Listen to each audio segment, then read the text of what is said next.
Welcome to the Back Page, episode 7. Today is October 25th. I'm Carter Sims. And I'm Collin Crisp. And today we got a loaded slate as we'll go through Hayes action, the latest in college football this weekend, talk a little about the NBA that started up last night, hit on NFL for a second, and then get down to baseball as the conference championship series wrapped up this past week. In Hayes sports recently, football beat Franklin Heights on the road and will take on Miamisburg in a playoff game at home. It's the first time Delaware has ever hosted a home playoff game, so show out, pack the stands. I believe the theme is white out for Euclid Entourage. Oh no, white lies for the Euclid Entourage. So you have a T-shirt and then write something that's not true on your T-shirt. And boys soccer lost 2-1 to Pickerington North in the playoffs. Girls soccer beat Tri-Valley 8-0 in the playoffs, and Lady Pacer volleyball lost 2-3 to Davidson in the second round of their playoffs. In the world of college football this weekend, there wasn't a more anticipated matchup than number 3 Ohio State and number 7 Penn State, and it ended up being a low-scoring, not very exciting affair, as for a one-possession game, it was really, really dominant. Ohio State took it 20-12, and you know that you're not really having the best cards of winning when you go 1 for 16 on third down, and Penn State didn't get any of their first 15 third down attempts. That was kind of just like the story of the game, was how absolutely bottled up that offense was. They just didn't stand a chance. And with Marvin Harrison Jr. being really the only real source of offensive production for Ohio State, the defense did get us a very important win this game. Yeah, every week we rave about Marvin Harrison Jr. and somehow in a kind of low-octane offensive game, he still managed to have a pretty impressive performance, 11 catches for 162 yards. So, you'll take that whenever you can. But I think really the highlight of this game was definitely the defense. We've kind of talked about this defense progressing throughout the season and starting to look like an elite Ohio State defense that we haven't had in a few years. Indeed. And JT, he's slowly becoming one of my favorite players on that team. He is so fun on the defensive side of the ball. It's rare to find a defensive talent as electric as that player. Yeah, something about they make the joke about Real Madrid in the Champions League that they always just manage to find a way to have their best performance. That's how JT is against Penn State. Whenever last year when he had the 2 interceptions down to this with crucial sacks and tackles throughout the game, just somehow when he sees that all white uniform with nothing on it, he manages to turn it on. So looking ahead for Ohio State, kind of an interesting game against Wisconsin and Camp Randall this weekend, as they're first in the West right now. Not as high of a record as Ohio State, as they're already 5-2. Sorry, 3-1 in the conference. So a couple of losses there, but typically going into Wisconsin at night is kind of a tough environment to play in. Oh, 100%. That's they say trap game, and that's a typical one. We usually, when Ohio State plays Big Ten West opponents on the road at night, there's a little bit of fear in the air. We've seen this team get tripped up like that before a couple times. We've seen it with Purdue, Iowa, Wisconsin along the years, and this is our game like that this year, considering Purdue is nobody. So I think that between them having a really good defense, they've gotten better every week they've played football, and they're a program on the rise with Luke Fickell at the helm. That's a really, really good program. That should be a really good game. But after that one, we probably have a couple of the more struggling Big Ten teams after Wisconsin. So yeah, I think it'll be interesting to see, because this is kind of a stretch where it's going to be natural for an Ohio State fan to look kind of forward, and obviously the Michigan game is always present on the mind, but even before that, I think the Minnesota game is going to be interesting too. So this next stretch with Wisconsin, Rutgers, and Michigan State, you kind of need to just this is where you want Ohio State to have those 65-point performances and just drop nukes on these teams to look good for the ranking down the line. And I find it humorous looking here, and we're like, oh, this is the easy part of our schedule. We have at Wisconsin, at Rutgers, Michigan State, Minnesota. Rutgers is Michigan's best win so far. Yeah. And we're still ranked behind them.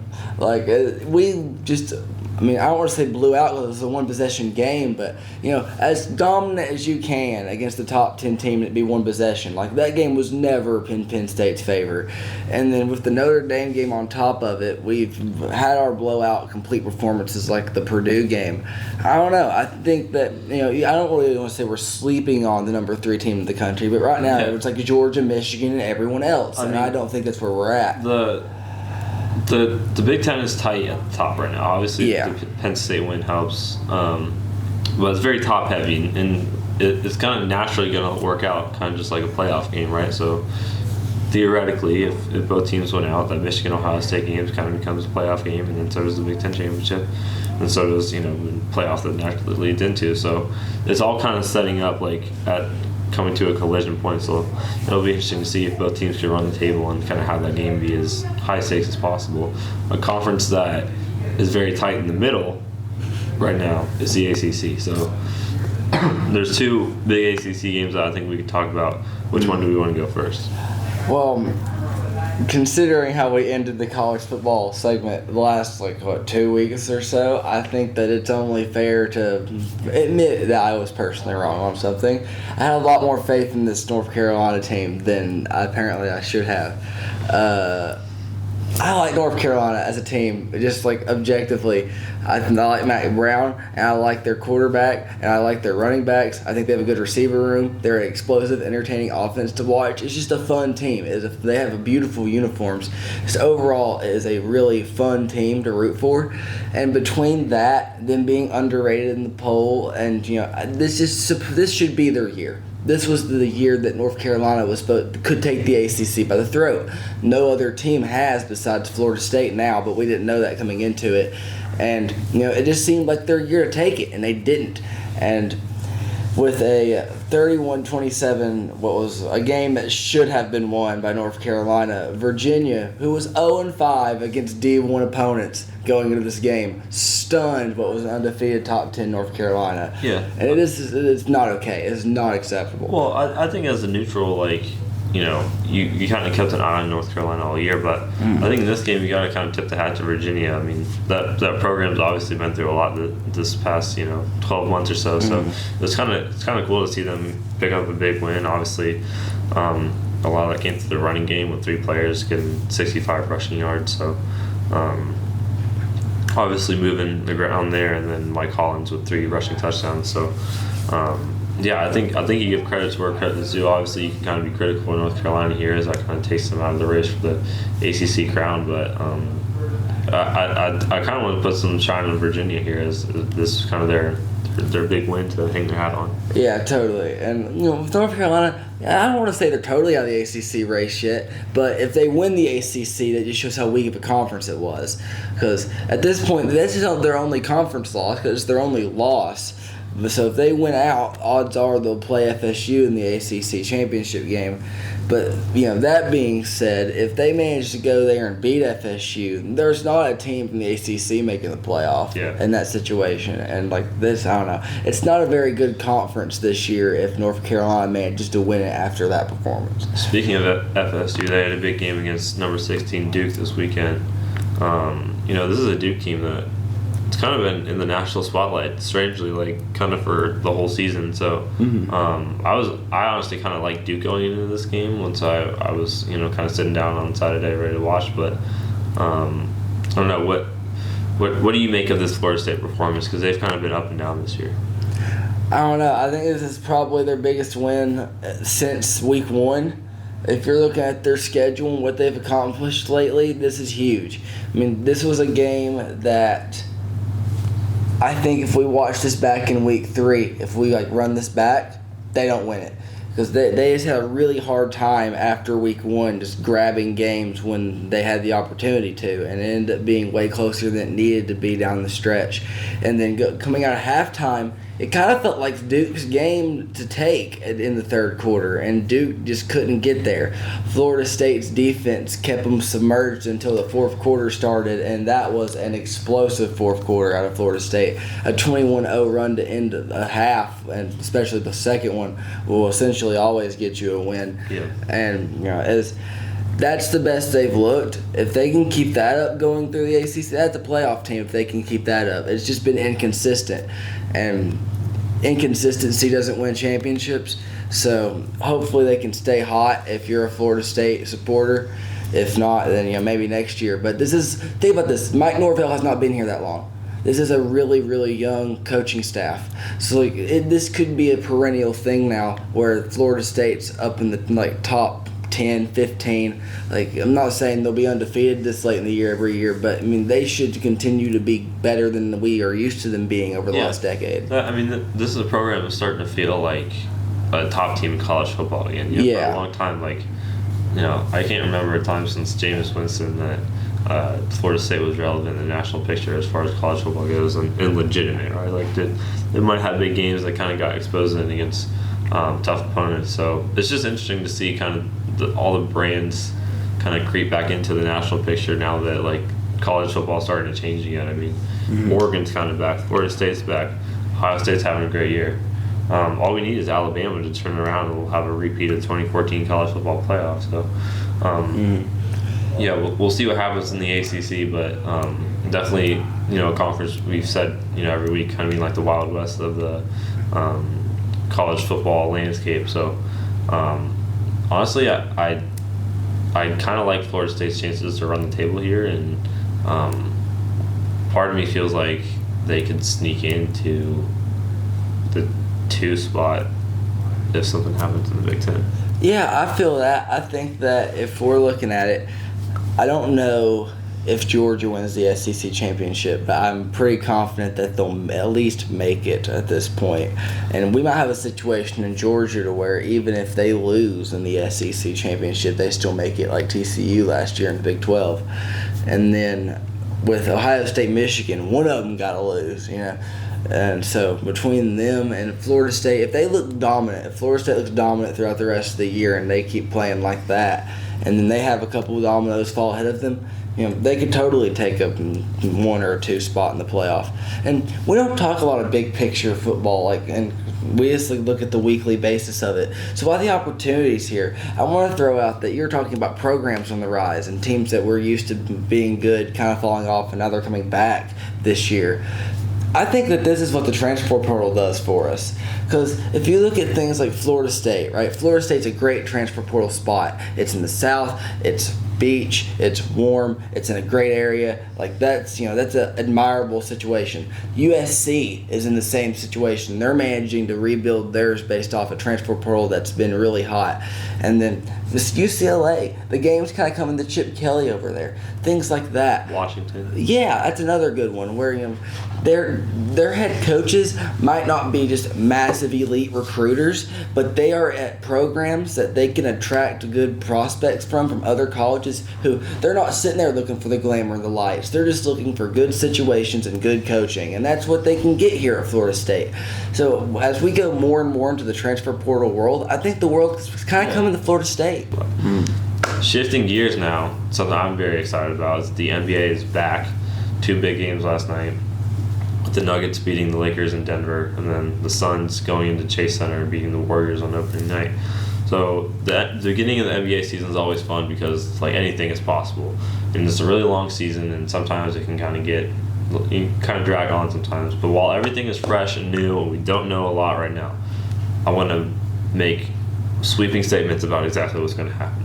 So I want to go through. We're going to pick our award winners for MVP, Defensive Player of the Year, Most Improved Player, and Rookie of the Year, and then we'll probably pick each conference finals matchup, and then the finals matchup that leads into, and then who we're going to think is going to win. So do we want to start MVP, or do we want to start conference finals matchups? Let's go players. Let's start players. So who do you have as your MVP of the 2023-2024 season? Okay, so MVP-wise, I'm doing this totally off storyline because in NBA it's kind of about player stories, and I am in love with Damian Lillard. Okay, I absolutely love him. He's so great, and I've been preaching, please get him out of Portland for a really long time because I think that he's one of the best basketball players ever. I think he's legitimately that good, and he's just been in that miserable of a situation. it'd make me so happy. And I'm doing this based like solely off of my happiness. It'd make me so happy if he went to Milwaukee and had just like the best year of his career and won MVP. Yeah. It'd be the best thing ever. I mean, so I'm going to say that. I think just about everyone, regardless of your team, is a big Damian Lillard fan, right? Mm-hmm. Like, he's a guy that's kind of loved throughout the NBA. The only thing I was thinking about the Bucks is that Giannis hurts Dame's chances to win MVP, and Dame hurts Giannis' chance to win MVP. Historically, guys with another All-Star and multiple All-Stars on their team, if depending on how you look at Chris Middleton, like, that has not been kind to their MVP odds. A guy I really like for MVP this year is Luka Doncic. I feel like it's time. He's a guy that we've been talking about making that next jump, possibly being the icon in the NBA once LeBron retires. And I think if the Mavericks can just get to the playoffs, maybe be a team that has a top 6 seed at least, that's going to require a big performance from Luka Doncic throughout the whole year. I don't love the Kyrie pairing too much. It'll be fun on offense to watch, but defensively, it gives up a lot there. But if Luka can take this Mavericks team to a 6 seed, I think he has a lot of an argument at the MVP. So, Defensive Player of the Year, this one's a little harder to predict because defense is such a team part of the game. But who would you have as your Defensive Player of the Year this year? I'm going to throw another person out there that's been traded around. And I think Jrue Holiday, they picked him up to be that defensive stud for the team. Yeah. I think that, he's going to go in there, fulfill that role. And, hopefully he'll get the award, but I think that he can. I think he's the best defender at his position in the league right now. Yeah, I mean, Jrue Holiday is one of my favorite players in the league. I got to go to an NBA game last year. I was really lucky, and Jrue Holiday dropped 50, and it was one of the coolest things I ever got to see. But, yeah, I don't think Defensive Player of the Year, each guy has their own argument, I think. There's always a guard, there's always a big that kind of has an argument at it.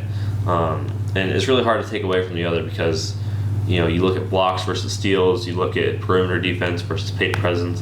There's such a difference between bigs and guards as far as the actual Defensive Player of the Year goes. But a guy that I kind of like for Defensive Player of the Year this year is Evan Mobley. I feel like this is going to be a breakout year for the Cavs. I think that's where they kind of take a step.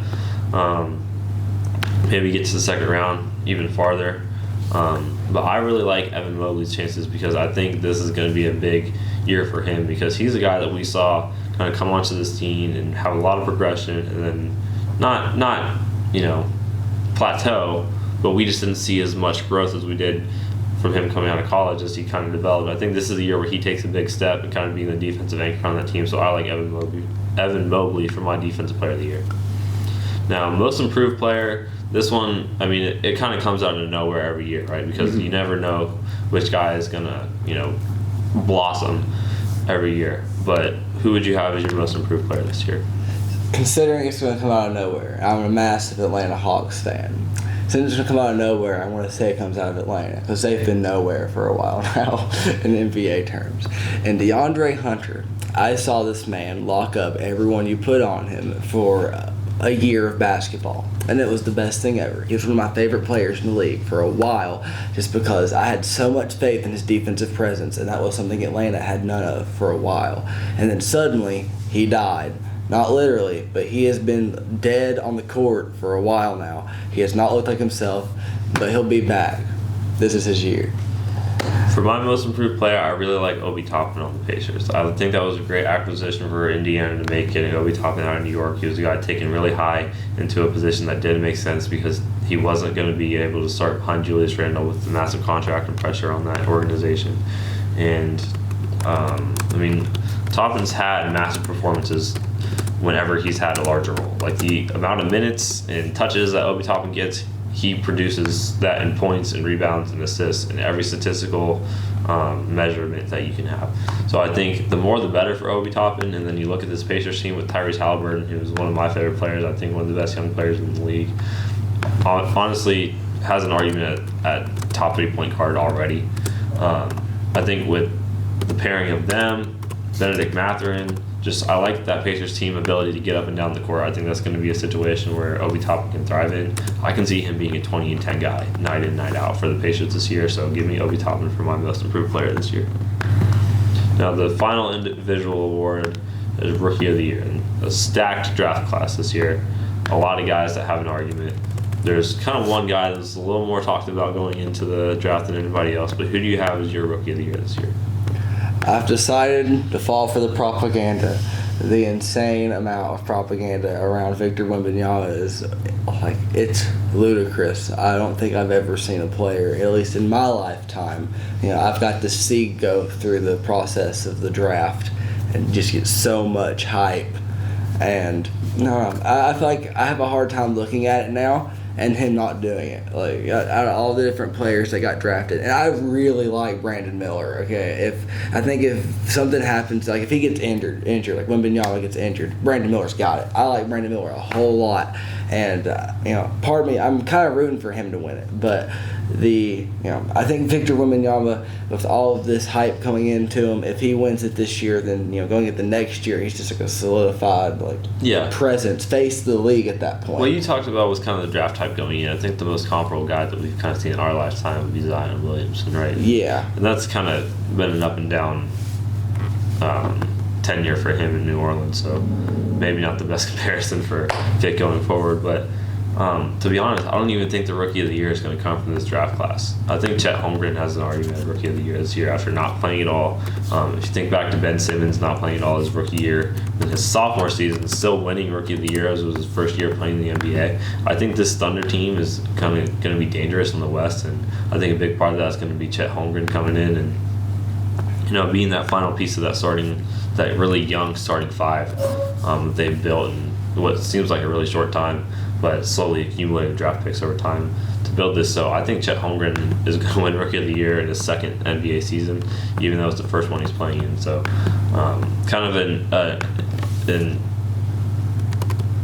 a fine line pick, because is he really a rookie? We can get into the argument that we had with Donovan Mitchell and Ben Simmons back in the day, but I really like Chet Holmgren's chances to win Rookie of the Year this year, just based on the team set up and the trajectory I think they're about to go on. Now, favorites to win. This one's always tough. All right, stick with me here on what I'm about to say. Yeah. I'm going to start in the East. I think my two teams coming out of the East will be Cleveland and Boston. And I know that I really like the Damian Lillard pickup for Milwaukee, but something about it just doesn't feel right to me. Outside of Giannis, that team is old. That was a very old team. Mm-hmm. And the key to Milwaukee this year is not Damian Lillard being Damian Lillard. They know who Damian Lillard is. Damian Lillard is one of the top 1% of basketball players to ever walk the earth. So is Giannis Antetokounmpo. The key for them is, can Brook Lopez still be Brook Lopez? Can Chris Middleton still be Chris Middleton? Can the guys around still have big roles and impact that they've had in past years? I just don't know. It's going to be hard. There's always a learning curve whenever you add an all-star to a team. And obviously they'll figure it out. They're great basketball players, and they always do. But something about Milwaukee just doesn't seem right to me this year. I love Giannis. He's one of my favorite players in the league. But I really do think that Cleveland this year with Donovan Mitchell, Darius Garland, Jared Allen, and Evan Mobley, if they can get anything from Isaac Okoro, I really like the Max Strus pickup in the offseason. I just really like the way this Cavs team is constructed. I can see them in the conference finals just making a run somehow. Kind of like the Hawks did a couple years ago to the conference finals. Kind of like the Dallas Mavericks did a couple years ago to the conference finals. I really like them. And then Boston, it's kind of the obvious pick, right? Drew Holiday's one of the best defenders in the league. Already add that to the Jays, Al Horford, a team that went to the conference finals last year and arguably should have gone to the finals. I think they only got better. They might have the best roster in the entire NBA right now, so give me Boston. On the West, I might be delusional, but I think the Warriors are going to find a way. It's going to be the toughest route that they've ever had. Chris Paul looked okay last night, shot poorly, but still was able to kind of maneuver the offense a little bit. Steph Curry was in foul trouble a lot of the time, and then just bad shooting by Wiggins and stretches and unfortunate fouls to giving up rebounds, giving up rebounds, stretches for the Warriors. And that's just a risk you run with such a small starting lineup. But I think they do find a way. And I think they're going to face off against the Lakers, which sounds dumb because I'm picking the two teams that lost last night on opening night. But I think the Lakers have the best offseason in the entire NBA and one of the best offseasons we've seen in the past few years. So I really think that the Lakers that made the conference finals last year and have a way more complete team than they did 6 months ago, I think they have an argument to run to June. But I like the Warriors coming out of there. So my finals matchup is going to be perfect either way. I think the Warriors go into the finals, and I'm gonna take the Celtics going into the finals too. As a Warriors fan, I want to say the Warriors will win, but as of right now, I feel like I like the Celtics in that matchup. Speaking of championship, let's get to baseball, because as a baseball expert myself, I looked into my crystal ball when all this started. And just something about the Diamondbacks and all the research and all the in-depth look that I did, they just looked exactly like a championship team. Like you talk about the great baseball teams of all time. You talk about Derek Jeter's Yankees, right? You talk about the Boston Red Sox that broke the 100 whatever year streak. I think they're right there with those two teams. I'm obviously joking because I had no idea about anything about the Diamondbacks going in, but my delusional pick has just paid off, and now we made it. Mama, we made it. Sometimes in baseball, the famous Moneyball quote, "How can you not be romantic about baseball?"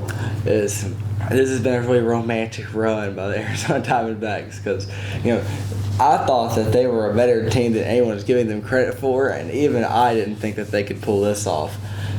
Last time we checked in, we were 2 games deep into the NLCS, and the Phillies had a 2-0 lead, and we were pretty gloom and doom about where nationally about where the Diamondbacks were, considering he was the outlier in this situation, but the majority of America had just waved a white flag for Arizona, as 10-0 is pretty bad for a playoff game.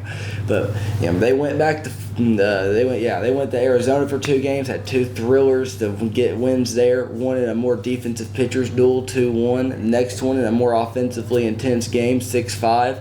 They got blown out one more time, 6-1, but then they did their first blowout of the series of their own, 5-1, and then they won a pretty good one, 4-2 last night. Those were 4 really, don't take that 6-1 loss out, 4 really impressive close clutch wins. It shows that they can win close games, something that they struggled to do in the end of the regular season. It's a good time to be able to figure out how to win a close game this late into the season, especially going into the World Series against a team that has looked spectacular in the playoffs. And then you look at the other side of the Battle of Texas, or the battle of pitchers that were on the Mets to start the season with Scherzer and Verlander. Adolis Garcia. He's been the star of baseball for the past week or so. Talk about a guy just sticking to it, right? Stuck in the minor leagues, traded for cash considerations not that long ago, not even another person talking teams, and now he's led the Rangers to the World Series. We're talking about romantic baseball. This is where people get their names made. This is why I love postseason baseball so much. Besides regular season college football, my personal favorite sports time of the year is October baseball. It's such a fun time because you get to watch these games happen, and you get to watch people's names get made. These people are writing their names in the history books, and Adolis Garcia will never have to buy a beer in Texas again, with an astounding 1.293 OPS in this series. He's hit 10 of 28 bats and has 5 home runs, 7 runs scored, and 15 runs batted in. He has been an absolute monster. It's not even human numbers. It's MLB The Show. I'm gonna go online, put this thing on rookie mode, and just show off for 7 games type numbers. It's not even fair. I think me and him have a lot in common in terms of performance. When I watch him play, I'm like, yes, that is how I play. MLB The Show. I appreciate that he emulates the way that I play the game. But no, I think every World Series kind of has their star, right? And I would love for Garcia to be the star of this World Series. But honestly, I'm sticking to my guys. I'm taking the Diamondbacks to win this. I'm going to say in 6 or 7. It's going to be a tight series, but I do like the Diamondbacks to win this game. This series start. I'm sticking to my guns too, because if we run it back, I have gotten the NL brutally wrong. As I said the Braves would take it, but that was probably bias kicking in, to be honest. And then when I saw the Phillies beat the Braves like that, I was like, well, it can't be because my Braves are bad. It was. And now, we're here with Arizona. However, I've gotten the AL exactly right so far, and I'm going to stick to it. The AL is going to keep me winning. Texas Rangers, I think they'll get it in 6. I'm not going to say anything less than 6 just because every time I've counted Arizona out, they've just showed off. So I'm going to say 6 or 7 just in case. But I think that the Rangers are the better team on all fronts. If Arizona wins this, it will definitely be because of their general manager who has pulled an immaculate amount of strings this playoff. Yeah, this is going to be an all-time episode for predictions and hot takes when we look back in retrospect. Someone's going to be wrong with their World Series prediction. Who was my MVP? Luka could average 10, 5, and 2 for the rest of his career, for all I know. So, we'll see how all this works out. But, looking forward, we got a lot to the Blue Jackets. As soon as the regional sports networks kind of went, down the drain, I kind of fell off the Blue Jackets viewership. But now they're back on ESPN Plus. We're going to get back into that. College basketball is right around the corner, which I'm really excited about. NBA is going to heat up. NFL's not going anywhere, and then college football is going to kind of come down to the wire here as the conference seasons start to kind of turn to final chapter. So there's going to be a lot to talk about here, but I think we're going to have some interesting topics the rest of the week. This has been the Backpage episode 7. You can find our podcast on Spotify and YouTube.